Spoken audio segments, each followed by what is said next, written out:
रत्नागिरी शहरालगत मिऱ्या ते नागपूर महामार्गाचे काम युद्ध पातळीवर सार्वजनिक बांधकाम विभागामार्फत सुरू आहे। हा महामार्ग गणपतीपुळे पर्यटन स्थळी जाणारा मुख्य महामार्ग आहे।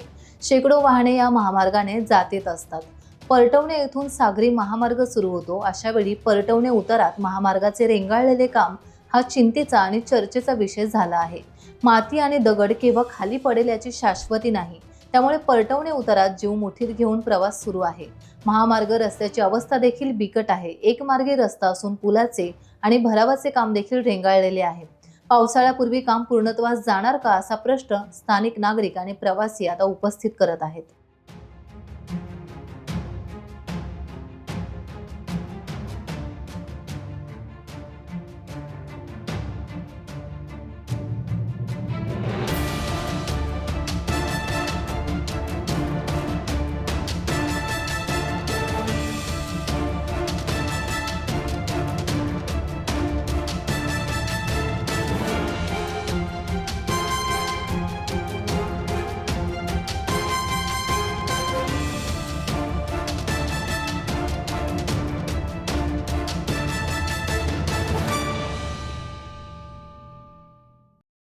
टाइम्स डिजिटलला लाईक करा, सबस्क्राईब करा, शेअर करा आणि बेल आयकॉन दाबायला विसरू नका।